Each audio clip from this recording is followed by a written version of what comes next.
Ms. Andrea, I hear we got some issues in the housing department. Yes, And I'm hoping that maybe you can shed some light on what these gentlemen from Roca can do to better assist you to assist them to get some housing issues taken care of. All right, sounds like a plan. So I'm just going to say this. There is nothing like being homeless, right? We've all seen people on the street being homeless. That is not something that we want for our young people.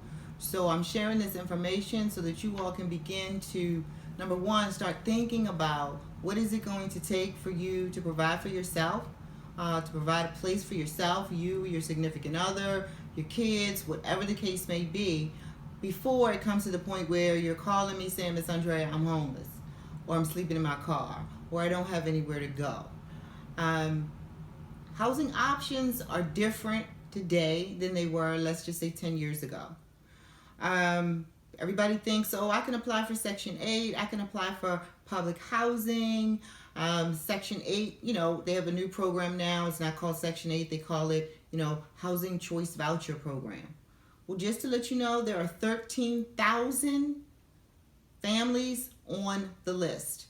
It's closed right now. They're not accepting any more applications. I just called today to confirm what I thought.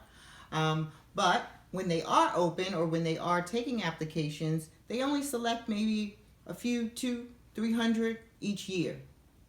And when they call you for the application, if you do not respond to that email or phone call, you are eliminated and you go to the back of the list, or you have to reapply.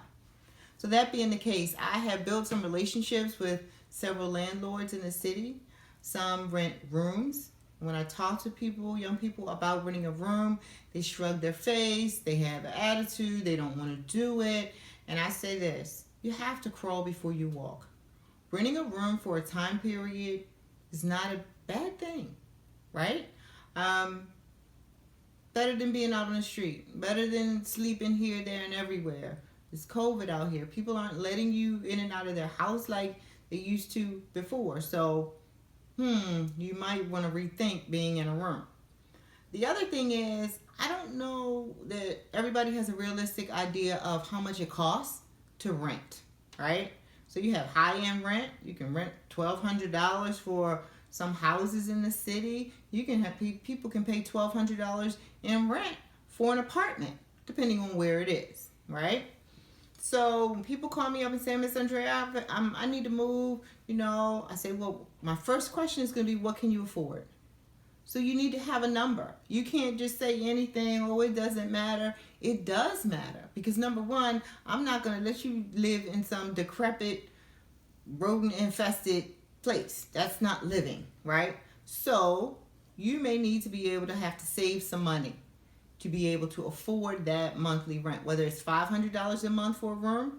Some places have studios. A studio apartment has everything in one room. Your kitchen, you have a bathroom, of course, and you have your living room and your bedroom is all in one big room. And that could cost you about $550 a month. Okay? Everybody doesn't like that. So then somebody else may want to get a room. Okay, you get a room, that could cost you $575 to $600 a month. It includes everything. You're not going to probably be paying any utilities or anything like that. But if you want to get an apartment that has one bedroom, living room, dining room, den, bathroom, you then have to remember you have to pay utilities. So you have to look at your income so that you're not spending all of your money to live. Then you don't have money for food. You don't have money for transportation to and from work. You don't have money for entertainment. You don't even have money to pay your phone bill. Right? So that goes back to a budget. We have done several videos, Derek and I, on budget and financial literacy. But the housing piece, it breaks my heart because I can't fix it overnight. Like, everybody needs to understand, to find housing, it's a process. It's you and me involved in the process. I may give you a number to call a landlord. I may say, tell him Miss Andrea said to call. But you have to call. I can't call for you. You need to have your things in order. Your pay stubs, they're going to ask for pay stubs. They're going to ask for, proof of income, right? So you want to be able to have access to all of that. If you need help, if you need things photocopied, if you need me to look at something for you, I don't have a problem doing that. But just know that housing is a process, and so it's best that we prepare sooner than later. So if you're looking to move, if it's something that is critical need for you right now, you need to be blowing up my phone. You need to let your youth worker know I have some housing issues. I need to get a hold of Miss Andrea, whatever, so that we can begin to sit down and come up with a plan. There are housing programs, transitional housing programs, where you live with groups of people that are available. Some people don't like that.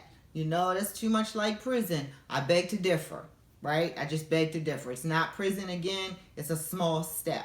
The other program that I like in the city is called the St. Ambrose Housing Program, and they offer a home sharing program for young.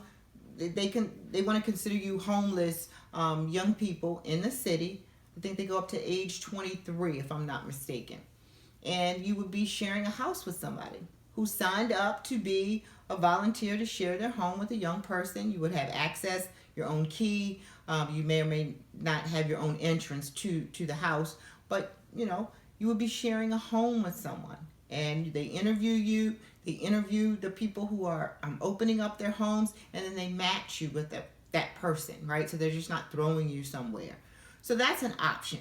Again, that's a short-term option. They have case managers that will work with you for that longer-term option to get you into your own apartment. So those are just a few things. I just, felt it important for us to begin to talk about housing. It's critical. It's not going to go away.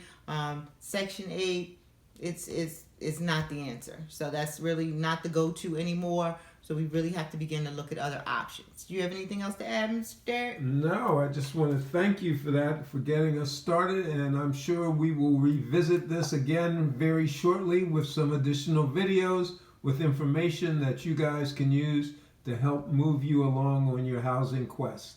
Thanks a lot. Thank you. See y'all next time.